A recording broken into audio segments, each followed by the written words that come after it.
Hey everybody, just a heads up that the interview we're sharing on this week's Research Saturday was originally broadcast on the Recorded Future podcast, which I also host. This research from Recorded Future is gathering a lot of good notice, and we thought it worthwhile to share here as well. Hello everyone, and welcome to the CyberWire's Research Saturday, presented by the Hewlett Foundation's Cyber Initiative. I'm Dave Bittner, and this is our weekly conversation with researchers and analysts tracking down threats and vulnerabilities and solving some of the hard problems of protecting ourselves in a rapidly evolving cyberspace. Thanks for joining us. And now, a moment to tell you about our sponsor, the Hewlett Foundation's Cyber Initiative. While government and industry focus on the latest cyber threats, we still need more institutions and individuals who take a longer view. They're the people who are helping to create the norms and policies that will keep us all safe in cyberspace. The Cyber Initiative supports a cyber policy field that offers thoughtful solutions to complex challenges for the benefit of societies around the world. Learn more at hewlett.org/cyber. And thanks also to our sponsor, Enveil, whose revolutionary zero-reveal solution closes the last gap in data security, protecting data in use. It's the industry's first and only scalable commercial solution, enabling data to remain encrypted throughout the entire processing lifecycle. Imagine being able to analyze, search, and perform calculations on sensitive data, all without ever decrypting anything, all without the risks of theft or inadvertent exposure. What was once only theoretical is now possible with Enveil. Learn more at enveil.com. We were following up on our more recent Red Alpha campaign work, where we were tracking Chinese cyber espionage against a series of Tibetan community victims and found this really interesting Linux backdoor. That's Winnona DeSombre. She's a threat intelligence researcher at Recorded Future. She's co-author of the report Chinese Cyberespionage Originating from Tsinghua University Infrastructure, along with her colleagues Sanil, Chohan, who we'll hear from in a moment, and Justin Grosfelt. And upon analyzing the backdoor, we actually noticed some connections to the same web server from Tsinghua University. Now, this university is effectively the MIT of China. So it was incredibly fascinating to find a premier Chinese academic institution trying to break into a Tibetan victim group through an incredibly novel, specifically Linux-based backdoor. And so that was our kind of entry point into this piece. That's Sanil Chohan. He's a senior threat intelligence analyst at Recorded Future. We're expecting it to be a fairly straightforward kind of piece of analysis, looking at this new backdoor, reversing it, looking for some IOCs, and kind of fleshing out our technical analysis accordingly. Now, take us through some of the background here. I mean, the People's Republic of China has quite a history when it comes to Tibet. Yes. So the People's Republic of China claims complete sovereignty over Tibet, and all Tibetan independence movements are considered separatist threats, sometimes even terrorist threats by the Chinese government. So aside from other forms of coercion, cyber espionage against Tibetan targets is pretty up there as a frequently used tool, especially when tensions are running pretty high. Tibet is generally regarded as one of the five poisons for the Chinese state, that being essentially the five primary risks to the stability of the PRC government, the Chinese Communist Party. So Tibet has long been regarded as an extension of the Chinese mainland. It's treated as such by the Chinese central government, and therefore it poses quite an interesting predicament as far as kind of foreign relations are concerned. The Tibetans themselves, of course, think of themselves as an independent nation and are striving for independence, but that's clamped down upon quite vigorously by the Chinese authorities. And we see that being played out in a variety of different kind of arenas on the peripheral of the kind of Chinese mainland. The same kind of scope is played out with the Taiwanese and also with the Falun Gong movement, which is a pseudo-religious movement that stemmed from the kind of 50s and 60s. I think the first form of cyber espionage used against Tibet was called GhostNet in 2008. just used as a wire attempt to monitor certain targets of interest within that region. And Tsinghua University is at the center of your work here. Can you give us some background on what they do there and the part they play within the Chinese community? Absolutely, yeah. So the Tsinghua University, it's an elite university, renowned globally for its work in high-end technical research and engineering practices. It's state-controlled entirely, and it has extensive links to the Chinese state, somewhat obviously, right? I mean, it's entirely funded by the state. But it does have a long history of affiliation with the People's Liberation Army, the PLA. For example, sort of in 2017, the PLA had partnered with another university called Jiaotong University to create a cyber militia program. And, sort of before that, other universities in China have kind of partnered with various elements of the Chinese state and intelligence services to conduct joint bits of research and to conduct joint operations. And so Tsinghua was something that, again, like I said at the start of the conversation, Dave, I mean, we weren't expecting to see the number of events probing the same device that the back door was found, emanating from the same IP, which resolved at Tsinghua University. Now, this relationship of the university working hand in hand with the government on these sorts of things, was this something that was known to researchers like you, or was this a surprise? So I want to be clear that we're uncertain of the actual relationship between individuals in Tsinghua conducting any sort of cyber espionage, but we do know that universities of this caliber within China have a very close relationship to the government. For example, the PLA partnered with certain universities to create cyber militia programs. Some APT-17 infrastructure was connected to a professor at a different university. So this sort of cyber cooperation between academic and government institutions in China is pretty common. I see. So walk us through what you discovered here in terms of the actual analysis of the threat. When we first found the Tsinghua University IP, we ran a couple scans, found that it is likely, in all likelihood, an internet gateway from the university. And a lot of the traffic that we found was scanning, targeting various institutions at incredibly interesting times in the geopolitical sphere. So, for example, the Tsinghua University IP targeted the Alaskan state government during a time when Governor Walker, the governor of Alaska, was initiating a trade show with other Chinese institutions and really wanted to develop a relationship with Chinese institutions during the height of this U.S.-China trade war. This particular trade show was dubbed Opportunity Alaska, and it consisted of delegates from Alaskan businesses in the fishing, tourism, architecture, and investment industries. And a lot of chatter occurred around the prospect of a gas pipeline between China and Alaska. And during the announcement of Bill Walker getting this trade delegation together, during the trade delegation in China and right after the delegation departed China, Recorded Future noticed multiple attempts at scanning activity at Tsinghua targeting Alaskan state government institutions as well as the Alaska Department of Natural Resources. You know, the activity emanating from the Tsinghua IP was reconnaissance and not active exploitation. So we've had a few kind of comments come back post the issuing of our report yesterday, kind of questioning, did we see any evidence of actual compromise? Well, no, not directly. But what we can infer from our observation of the reconnaissance is that exploitation may well have taken place because we've seen the activity probing some of these networks go dark in the last 2 months. And it was quite high levels prior to that.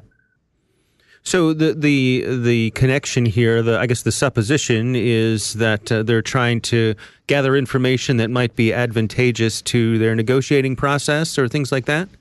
Yes, as well as other possibilities that you can get from scanning, right? So by scanning a target system, you can perhaps get a little bit more information about the technical services running on those machines, and even perhaps use that information to conduct more offensive operations against these targets in the future.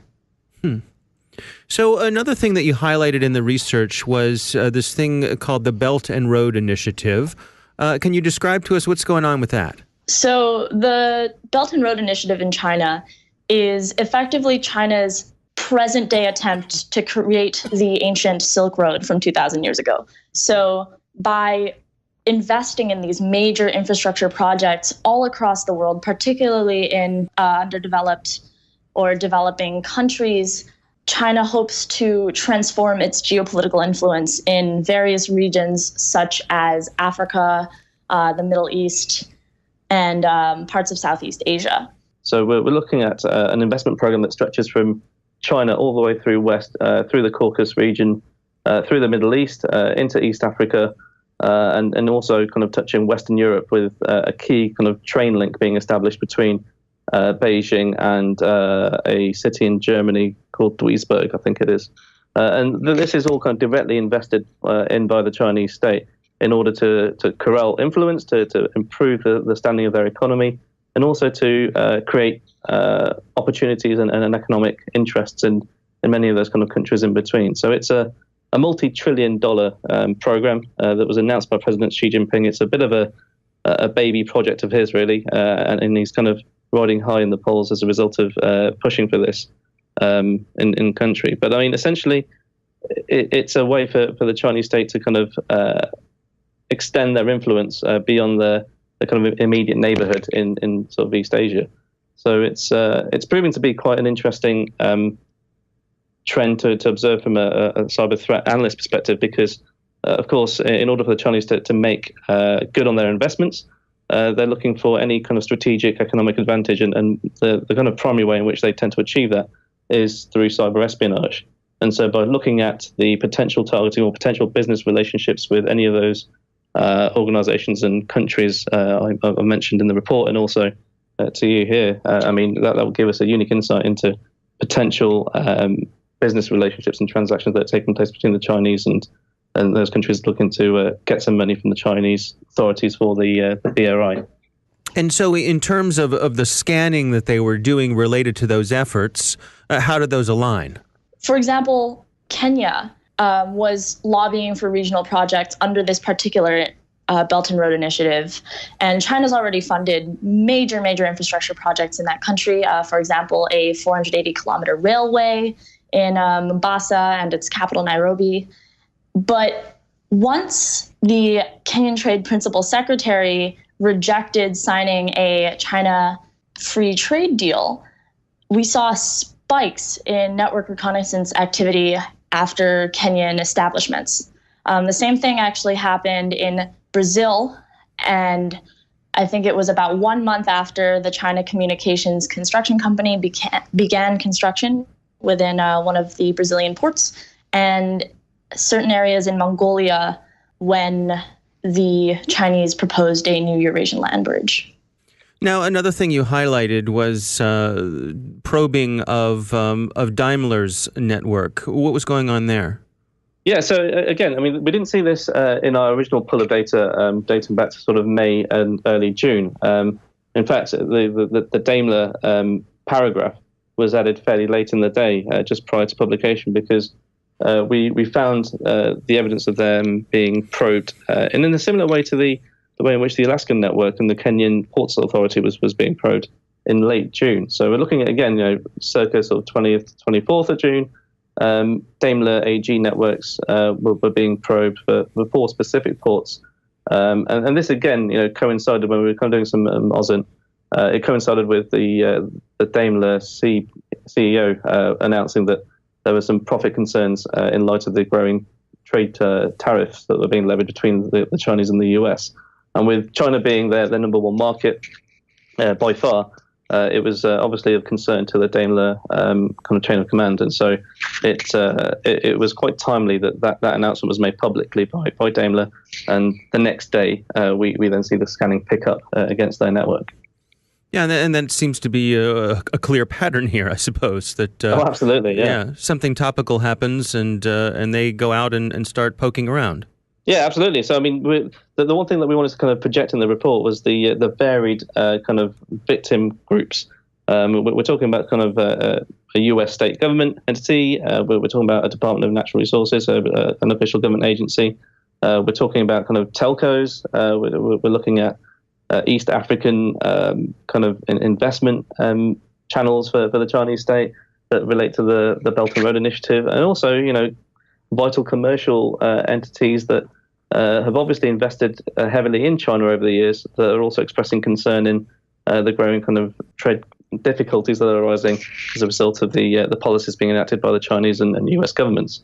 And so the one thing we wanted to project here was that there was very clearly a pattern here of something kicking off in the public sphere, and some cyber espionage reconnaissance taking place in and around those public statements. So at the center of a lot of the things you're describing here is this backdoor that you all are calling XT4. What's going on with this? So the XT4 is a fascinating piece of malware for a couple reasons. The first one being that it's a Linux-based backdoor, which is not the usual kind of backdoor suspect. And then the second thing is how every hour the script runs for only 180 seconds. So this is a backdoor that individuals would only have access to for 3 minutes every hour. So knowing the exact time is important, or one can just continue sending packets at this server until something hits. It's fascinating because it's so tailored, and it's done a lot, not just through the 180 seconds, but also by making sure that the backdoor acts as a background process running through a cron script, that it remains fairly undetectable. It's a very sophisticated backdoor, and that goes against the grain of generally what we found in the course of our analysis of the targeting of the Tibetan networks, certainly in the recent few months.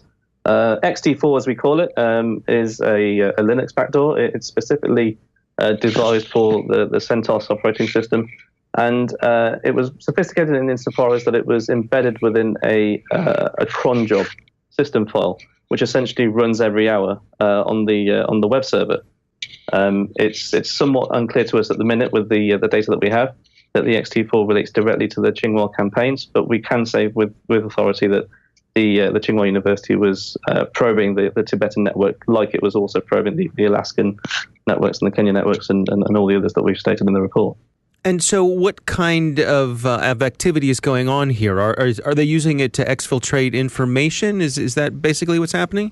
We have not observed any particular successful activity surrounding this XT4. The traffic that we did find from the Tsinghua IP were actually, interestingly enough, not the right packets. So this XT4 backdoor requires a specific TCP header and set of flags in order to be activated, in order to be accepted and to open up the backdoor for the incoming traffic. And interestingly enough, the Tsinghua IP only sent the wrong headers. So that suggests that either there was some operational mistake, either this Chinese-based traffic was uncertain of the packet headers or made some mistake, or they don't really have as much to do with each other as, or they're not as closely related as one would think. So what are your conclusions here? Discovering what you did, what are the takeaways? So the key takeaway for us is that it's this pattern of activity, right? The Chinese authorities are also are obviously very keen in maintaining an economic strategic advantage, especially when it comes to kind of ongoing discussions for large-scale investment programs. So what we hope we've kind of made clear in this report is, look, that there may well be a flurry of kind of bilateral cyber appeasement policies signed. You know, the US-Chinese kind of governments signed an agreement 2 years ago, or 3 years ago now, which kind of relaxed the concerns around the case of cyber espionage on each other. But essentially what we're seeing here is, a growing need and a solid requirement by the Chinese state to conduct espionage in line with strategic national interests. And so the intent is very clearly kind of borne out here. Now, I would be very surprised to see if the scanning activity kind of just stopped at scanning and reconnaissance, and if no further action wasn't taking place. I mean, that's the kind of key thing here for us to pick up on here, is to identify any onward exploitation in light of the TTPs that we've raised in this report. The biggest takeaway here is that even if you're a business or an organization that's attempting to be friendly with China and that is cooperating with China, you're still opening yourself up for risks related to cyber espionage and reconnaissance. So we've provided in the report the RA rules and some more IOCs, but really the big thing to take away here is the risk factor. Obviously, having a well thought out incident response and communications plan is important, making sure you compartmentalize your company data so that the sensitive information is better protected than the rest, and also being aware of partner or supply chain security standards when you're doing business with a foreign organization. It's a case of making sure that if you're a corporate entity, if you're a government institution that has any dealings with China corporately or with the state, to make sure that your intrusion detection systems and your intrusion prevention systems are configured correctly to block connections from non-standard IP addresses. So, we've highlighted the Tsinghua IP in the report that we've produced. The first thing I would suggest everyone to do is to kind of alert on that IP and block any connections from it. But going forward, I mean, the likelihood is that there'll be other IP addresses. There'll be novel techniques used by cyber threat actors to probe corporate networks. So it's a case of being aware of what a normal connection, a normal suite of connections would look like for your corporate network, and to monitor for any anomalies based on regular patterns of behavior. We've also provided a YARA rule for the XT4 backdoor. So if there's any indication of that XT4 backdoor being deployed on your network, the YARA rule, if run on your host-based sensors, flags up an alert. Well, that's something to be concerned of, and we'd be very interested in learning more about any instances of the XT4 backdoor being deployed anywhere around the world. On top of that, some of the kind of basic hygiene, cyber hygiene guidance is a rule still valid here. Keep all your software and applications up to date. Make sure you're scrutinizing your email correspondence for malware, and making sure that spear phishing attempts are mitigated by stringent scrutinization of those attachments and mail services. And in terms of kind of making sure that you've compartmented your data on host networks, so that if there is a compromise, that the attacker has to work doubly as hard to gain access to sensitive corporate data by making sure that sensitive data is compartmented accordingly and protected with appropriate security measures.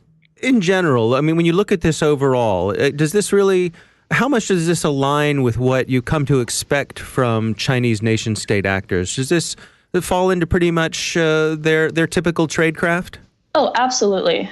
I think that because China is really growing into a cyber powerhouse and is determined to become this global influencer, they're going to be acting out in a more proactive and perhaps sometimes aggressive manner in cyberspace. And so when one is trying to research these Chinese actors, I don't think that this would come as much of a surprise. No matter who you speak to in terms of a government agency or a corporate that has dealings with China, that they no doubt are observing probing of their networks, of the network perimeter by Chinese IPs.